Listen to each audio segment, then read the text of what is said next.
Good evening, ladies and gentlemen. Thank you so very much for tuning in. We have an amazing segment. And to my super chat, thank you so very much. You give me every single incentive to rock these live streams. Lindsey Graham, FBI needs to brief committee on Roger Stone arrest.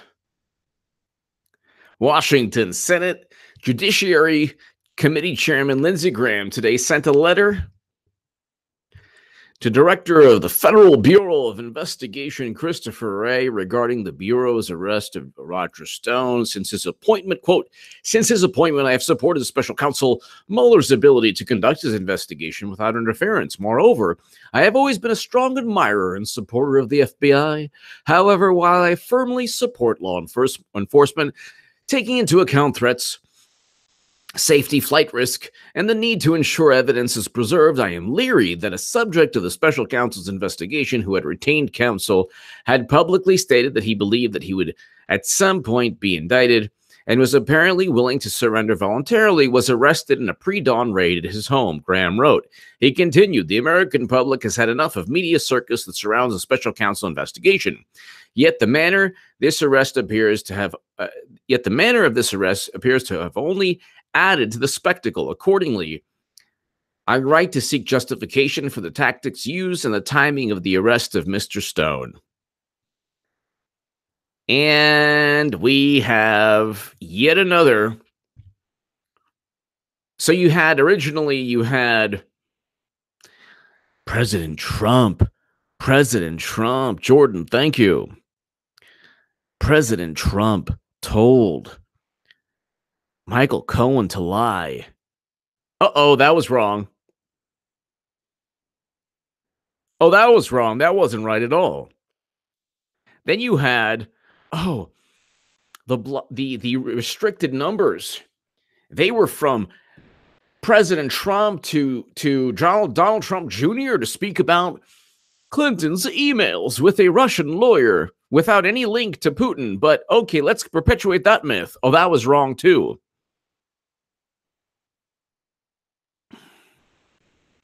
Now you have a pre-dawn raid, which was pure show.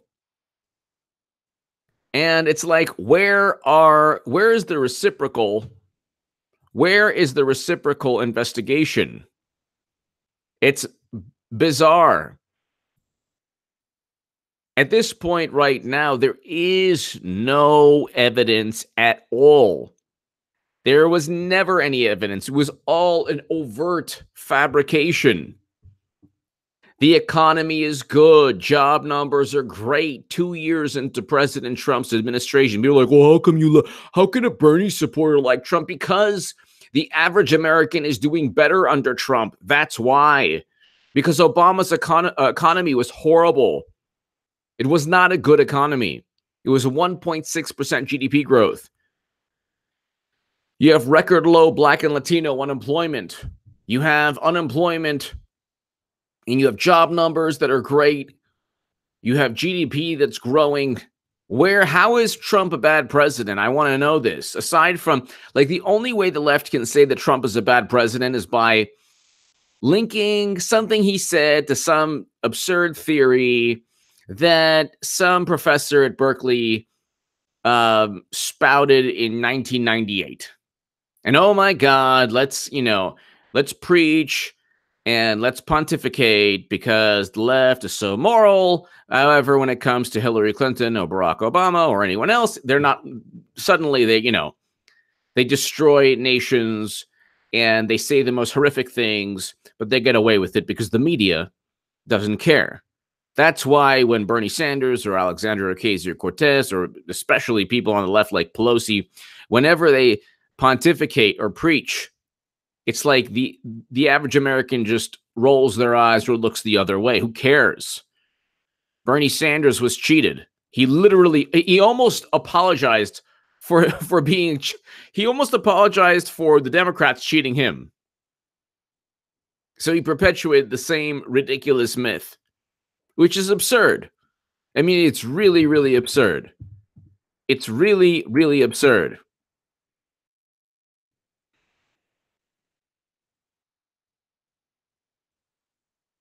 And then you have Michael Moore. Oh, yeah, Trump knows he's in trouble in the Midwest. No, he's not. No, he's not. All he has to do is win Michigan, Pennsylvania, or Wisconsin. He's won the presidency because he'll win Florida and he'll win Arizona.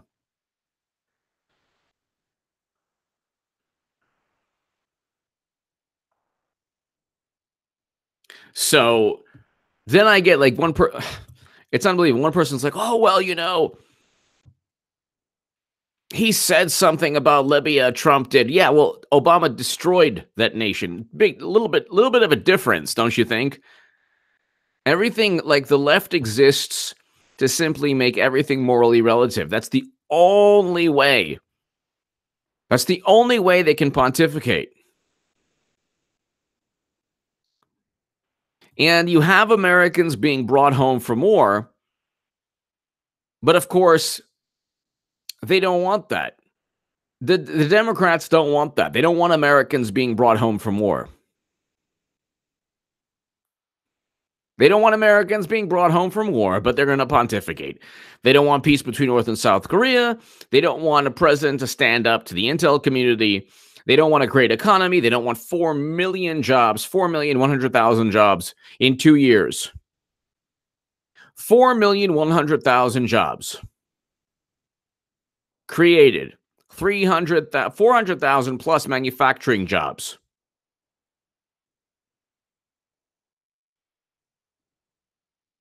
Luke St. Martin, Eric H526, thank you very much. So, I mean, you have all of these, like, they're not even folk, like, let's just look at, like, here's an MSNBC pundit.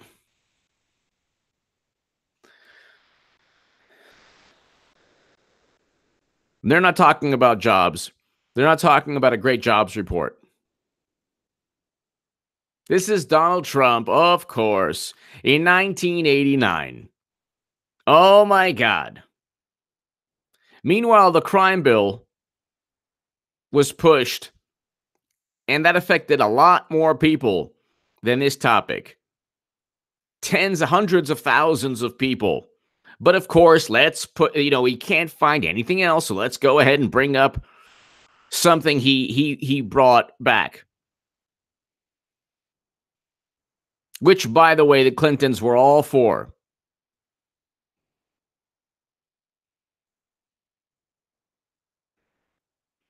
So it's just so, when you are confronted with reality, the reality that the country is doing well, that the country has a good economy, that the foreign policy is actually a good foreign policy, that if the biggest issue you face is whether or not to have a wall, if that's the biggest issue you face as a nation, you're doing pretty good.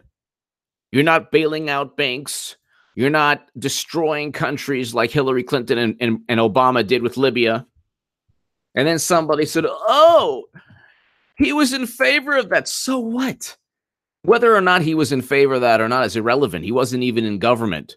You have no idea what he would have done in government. So it's completely irrelevant. What's relevant is that actually, Obama and Clinton did preside over tremendous foreign policy failures. Edward B., thank you. Thank you very much, Edward B. Thank you. Thank you. Edward B., thank you. We have a new sheriff in town also, ladies and gentlemen. We have a new sheriff in town. And that is William Barr. William Barr is going to be just a breath of fresh air. A real breath of fresh air.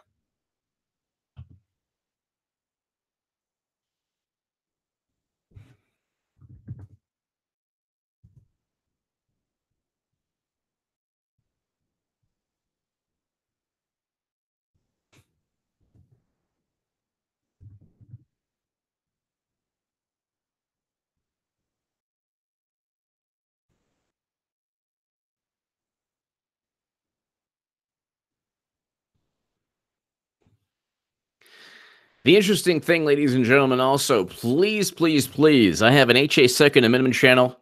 Check that out. It's awesome. And this is a Springfield Armory 1911 45 ACP. Please check that out and share that everywhere. It's awesome. And I think you'll like it a lot. I'm building that channel, so check that channel out. But there is a new attorney general. He is going to be confirmed next week, by the way. And you notice how all the Q people are quiet? That's because it's here to stay. Bill Barr, thank you, HA. Yes, it's here to stay. Thank you very much. William Barr is the new sheriff in town. And you notice how, like, there's a lot of people who are like, well, we don't know if he's going to be that great. That's because they put all their eggs into the Keebler-Elf basket. That's what happens. Don't put your eggs into the Keebler-Elf basket. It's not going to be good. You don't want to just put all your eggs into one basket. Now, are there going to be indictments? Hopefully. Is there going to be a special counsel? Hopefully. Will there be new investigations? Pretty much, yes. There will be new investigations. We don't know how many new investigations, but there's going to be a Strzok investigation. There's going to be a FISA investigation. And the Senate Judiciary with Lindsey Graham is already discussing or already investigating and beginning a new Clinton email probe. So there's going to be a new Clinton email probe. I mean, that's a good thing. You go 2 years of this till 2020. Could you imagine what we'll find out?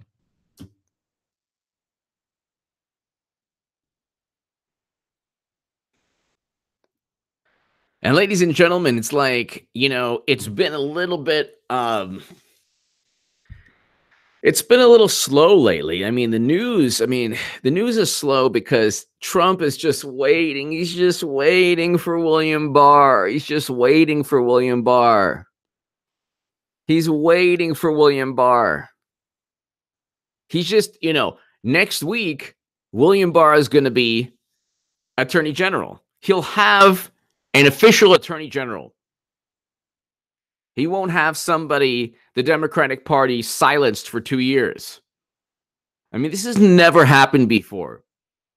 Usually a president comes in with his cabinet, and actually, usually a president comes in, whether it's Bush or Obama or Clinton or Reagan or Bush, Papa Bush, they have a pretty good stranglehold on the media. They have a pretty good influence on the media.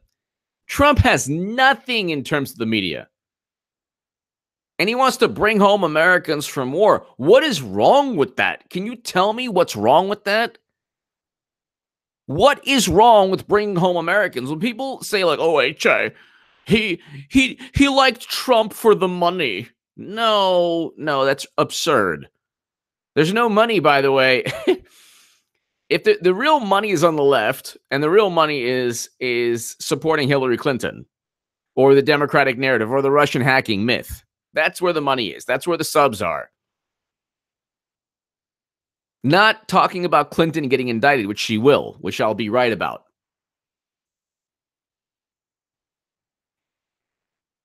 But the money is not. I have explained endlessly why I'm supporting Trump, because of foreign policy, which is the most important issue to vote on. If people say climate change, no, sorry, not climate change. If people, any other issue, the president has the most power when it comes to foreign policy. Congress can go and debate laws, which they're not debating because they don't care about Medicare for all. They're just using it to deceive voters to vote for Democrats.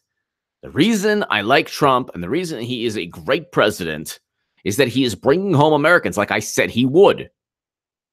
That's why I wrote about Rand Paul. That's why I wrote about Bernie Sanders. That's why I wrote about Elizabeth Warren. That's why anyone other than Clinton, because Clinton would have sent Americans, even more Americans, back to the theaters of conflict that Trump wants to bring home Americans from. So if you're this justice, oh my God, this amazing person, this warrior, this moral advocate, then you should probably vote President Trump. Because the biggest issue we face as a nation is endless and perpetual conflict, quagmires, war, all of these issues. That's the biggest issue we face because it affects the most people around the planet.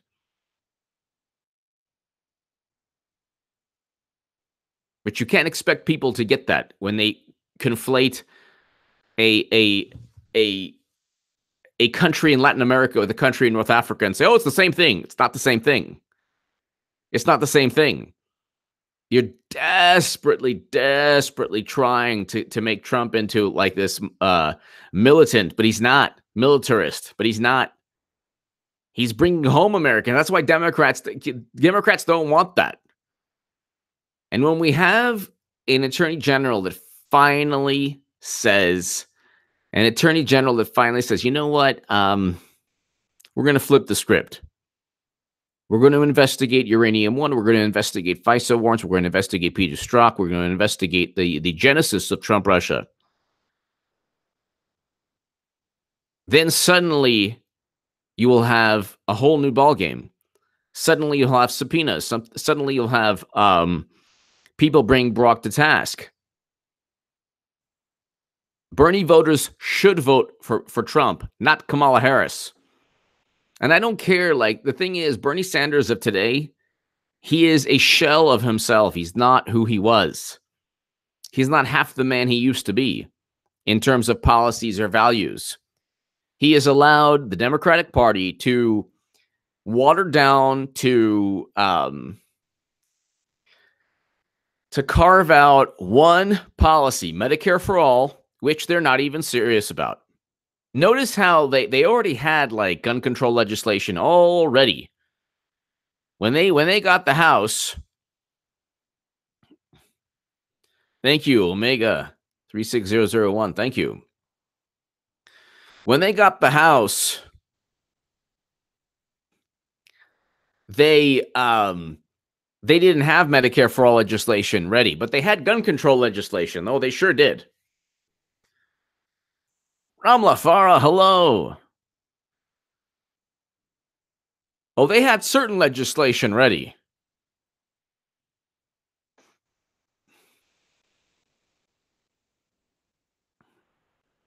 But they didn't have Medicare for all legislation. Why isn't that? Why is that?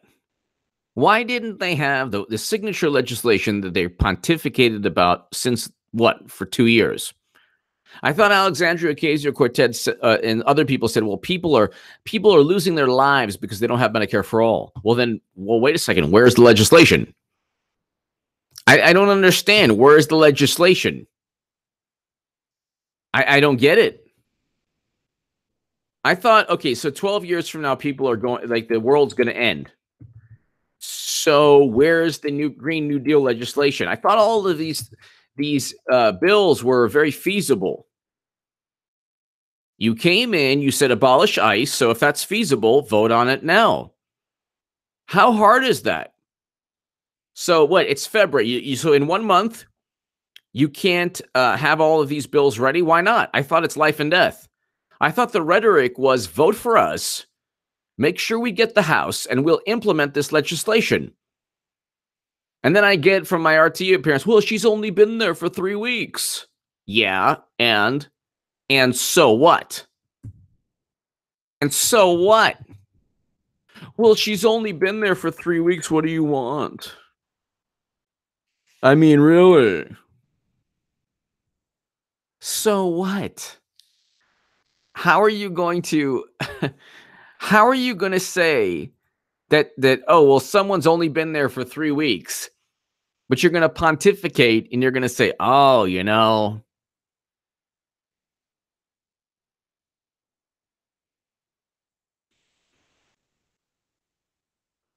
I mean, the best thing to happen to Trump is 2 years of Nancy Pelosi.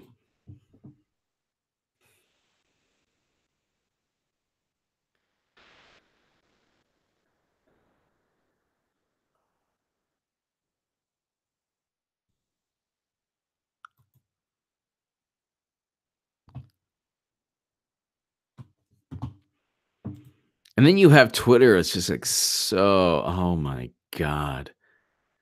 Twitter is just, I mean, there's zero zero reason to be on Twitter at this point because it's just an echo chamber for the left. There's zero reason, really. I mean, even CNN people are like, "Oh, we've had enough."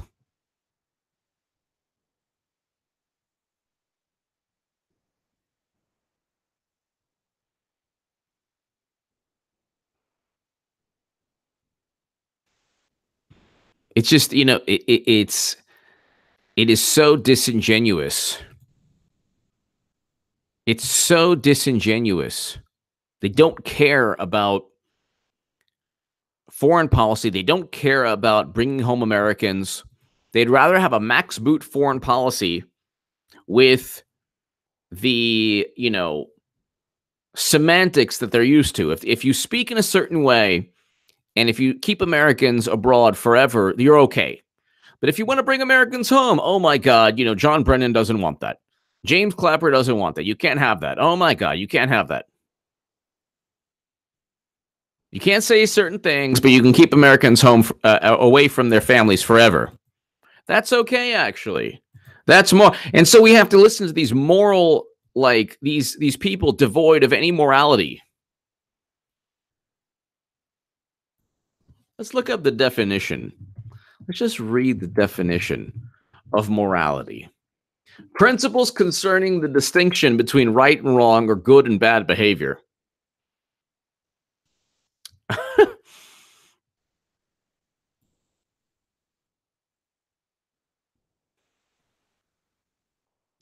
Ethics, moral principles that govern a person's behavior or the conduct of an activity.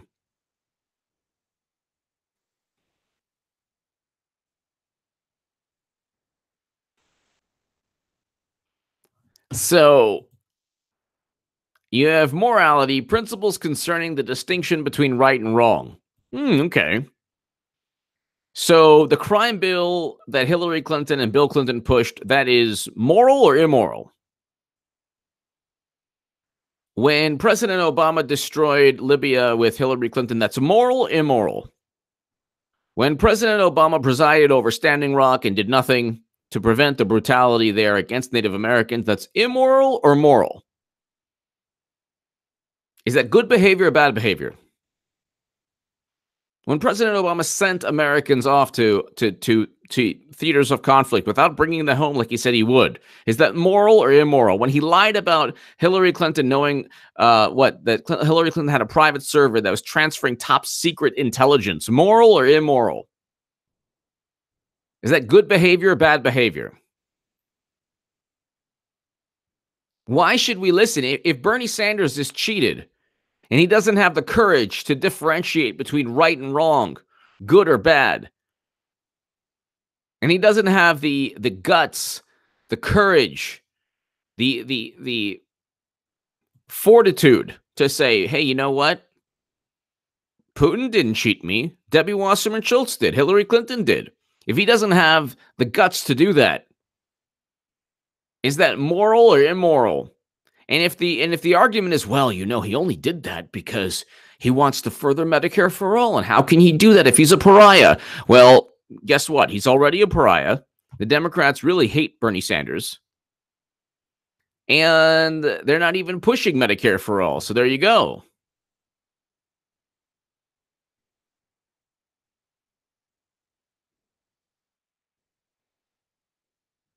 Exactly. Rehoboth Farm. These are thieves. They just take. If they want something, they take. They don't care.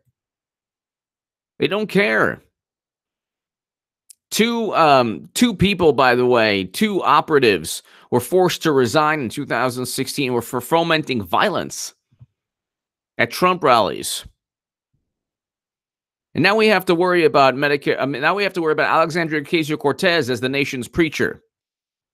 She's the moral voice who works for a Democratic Party. Her first vote was voting to fund the Department of Homeland Security, which has ICE within its umbrella. and she wanted to abolish ICE. Yet, what was she doing? She was on like Twitch, and she's on social media every 2 seconds. But where's the Medicare for All legislation? Oh, she's only been there for 3 weeks. Oh, I'm sorry. I thought it was a matter of life and death. I really thought it was a matter of life and death. And then you have William Barr, ladies and gentlemen, who will be confirmed. So William Barr, I mean, he needs to talk about the uranium sale. He needs to talk about it. He needs to talk about the uranium sale. There needs to be a special counsel. Judge dismisses Maryland's suit to preserve Affordable Care Act, saying there's no firm evidence of impending harm. A federal judge on Friday dismissed Maryland's attempt to protect the Affordable Care Act, known as Obamacare, from any Trump administration effort to dismantle it. The Maryland Attorney General's office had sought a declaration the National Health Care Act is constitutional, but U.S. Judge Ellen Hollander in Baltimore ruled that the state lacked standing to pursue the case because there was no firm evidence of impending harm to the law. Hollander wrote, "There's little dispute that President Trump had found disdain for the act, but the state's allegations do not create a plausible interference of a sustainable or certainly impending risk that the Trump administration will cease enforcement of part or all of the ACA." Well, there you go.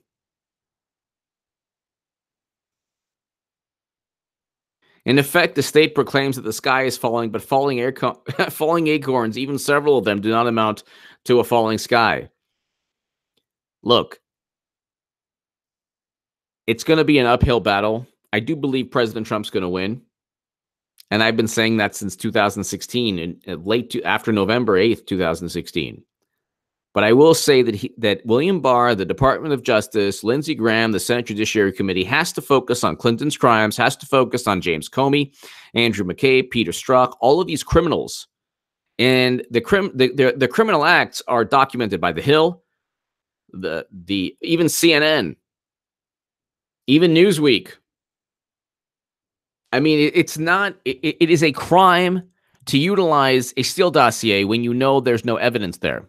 That's a criminal act. You can't utilize the Steele dossier when you know it's opposition research. Where's the Uranium One Steele dossier? I'm still waiting for a Uranium One Steele dossier. Still waiting for it.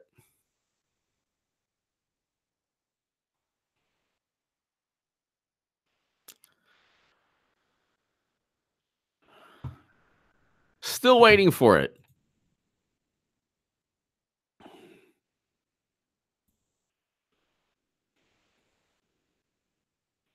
And ladies and gentlemen, this coming week is William Barr's confirmation. Last Tuesday was supposed to be his confirmation. They postponed it for a week. So now you have 1 week of William Barr. I mean, well, you have William Barr confirmed in what, 3 days, 4 days, 4 or 5 days from now. By Tuesday or Wednesday of next week. William Barr confirmation.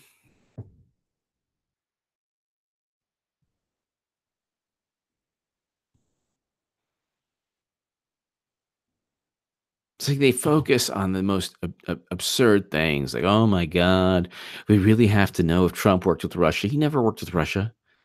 There's zero evidence of that.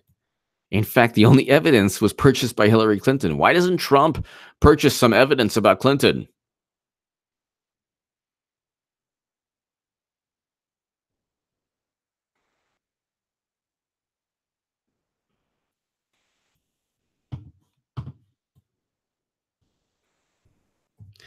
I mean, it's like you type in Trump, it's unbelievable too. Like,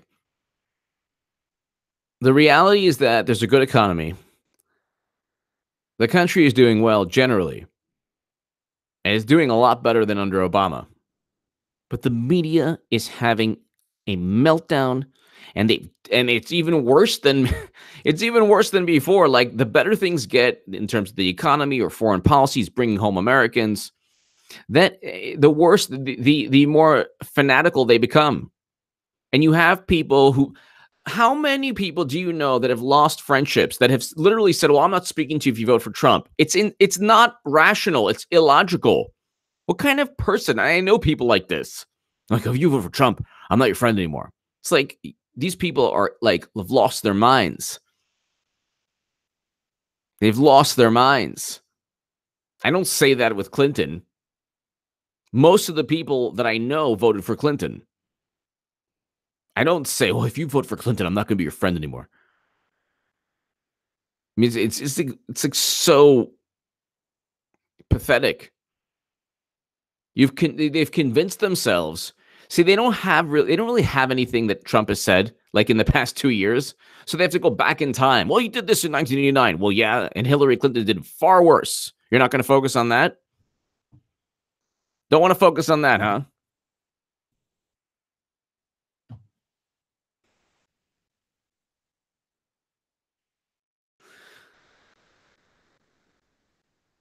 Jeff McDaniel 100 after Barr, Amy Coney Barrett, please. Absolutely. Absolutely. That would be nice.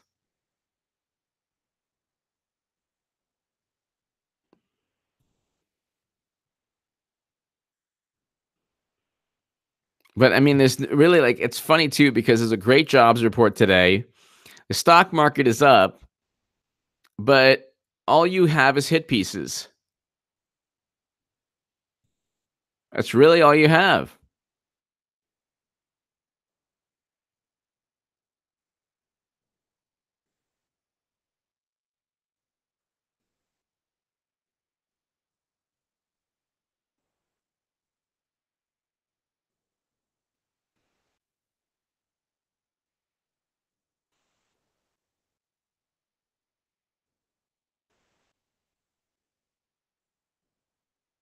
This is interesting. CNN.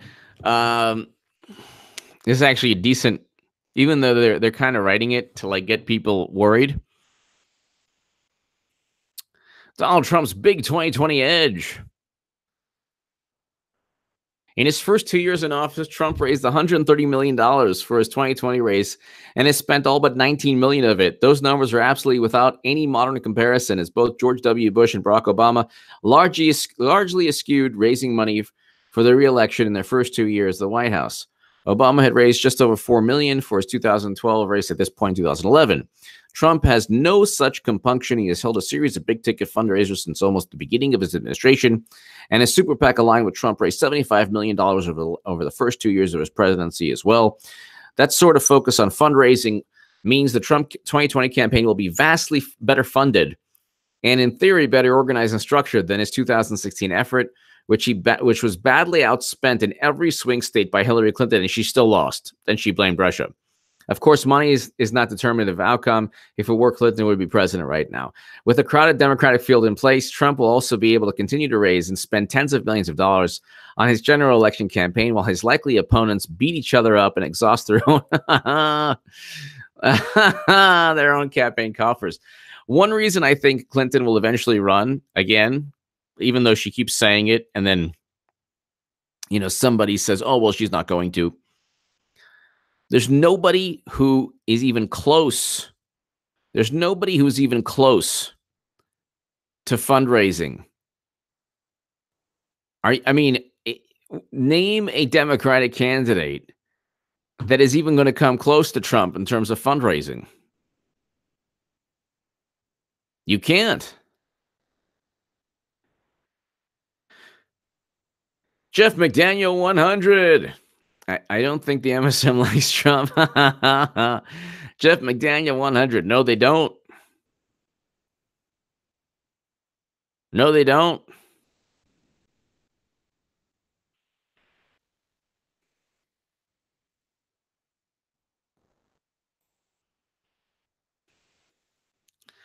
I mean, it's like Clinton actually committed crimes. Trump did not. They fabricated Trump's alleged crimes, and then they glossed over and covered up Clinton's actual crimes, and there you go. It's like,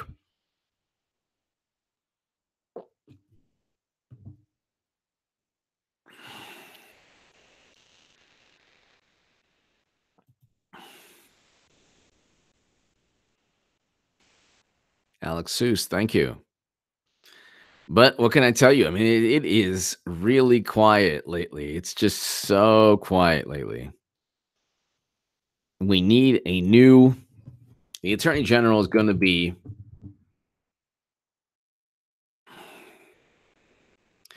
William Barr.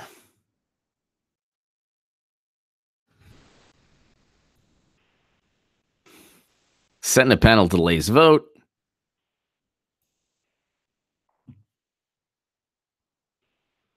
So they don't it's just a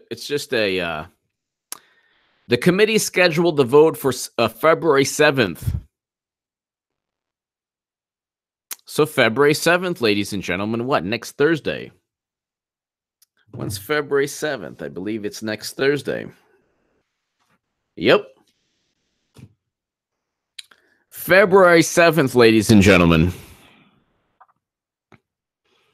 The delay is relatively routine for nominees, and Graham still expects Barr to be confirmed.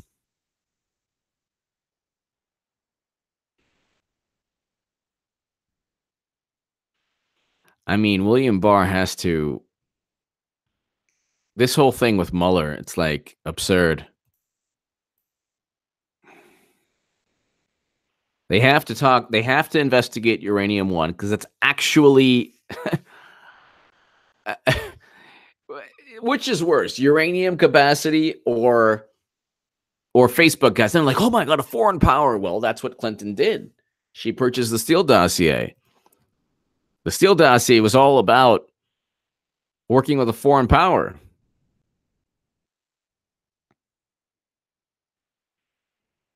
That's what the Steele dossier was all about.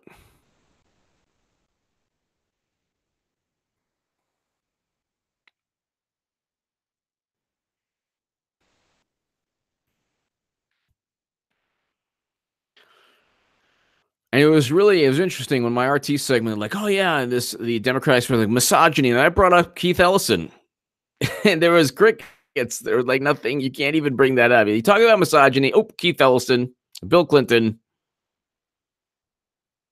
and then Warren apologizes to Cherokee leaders over DNA tests. Like it's so ridiculous.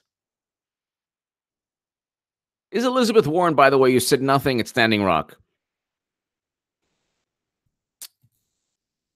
Jeff McDaniel, 100. The State of the Union should be epic. Oh, it should. It should be very epic. Jeff McDaniel, 100. It should be very epic. Because their whole thing is like, well, Tuesday, February 5th. Next week's going to be a good week. You have Tuesday, February 5th, State of the Union.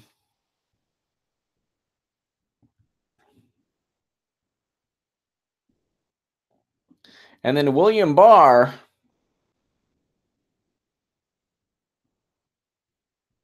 confirmed February 7th.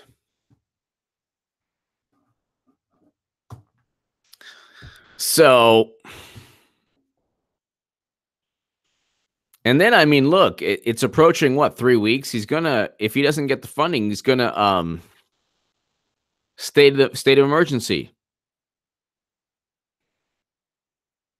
He's gonna implement he's gonna declare a state of emergency.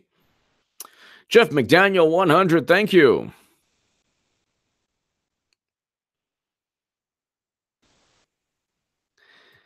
It'll be hilarious. Absolutely hilarious when Trump wins again in 2 years. And then they're going to find yet another reason to complain. Yet another reason. There is not going to be a Democratic nominee, aside from Hillary Clinton, who could raise enough money. And even Clinton will have a hard time. Even Clinton would have a hard time, even though she has like endless resources. Endless resources.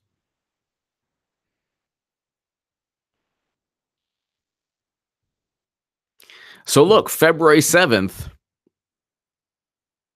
The delay is relatively routine for nominees, and Graham still expects Barr to be confirmed. The committee scheduled the vote for February 7th.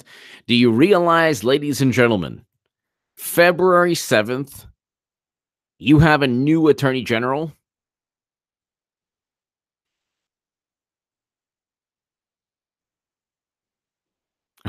Rehoboth Farms, yes. Ladies and gentlemen, I want the Rams to win.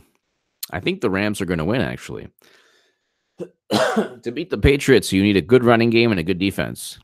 And the Rams have both. The Rams have both. So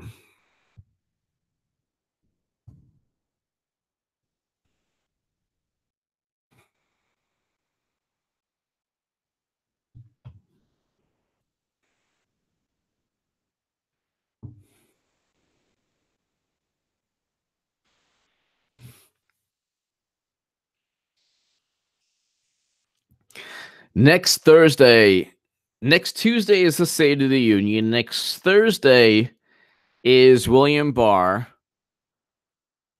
You're going to have pretty much, I mean, after the BuzzFeed debacle with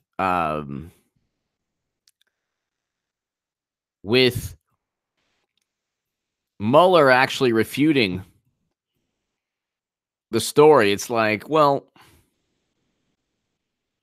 I mean, what other major breakthrough? You can't have another major breakthrough. It's pretty much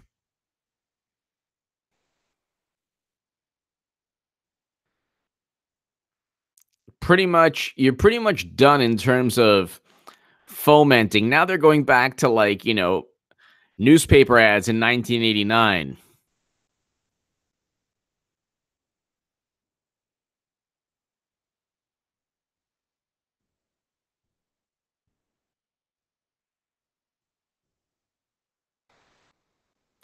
Ladies and gentlemen, thank you so very much for tuning in. Look, we're going to have there's going to be a great February is going to be a great month. Starting off a bit slow, but it's going to be a great month. And definitely check out my Springfield Armory segment. It's just a beautiful gun to shoot. It's just a beautiful, Springfield Armory is, for me, the best company. Really the best company. Here's the segment, ladies and gentlemen. Check out the segment. It's right here. Ladies and gentlemen, thank you. Greatly appreciated. And hit subscribe right now. Thank you. Omega 36001, thank you. And ladies and gentlemen, Eric H526, Luke St. Martin, thank you. To my super chat, thank you. And it's going to be a good 2019, ladies and gentlemen. Tell your friends about this channel. Thank you so very much. I will see you soon. Thank you.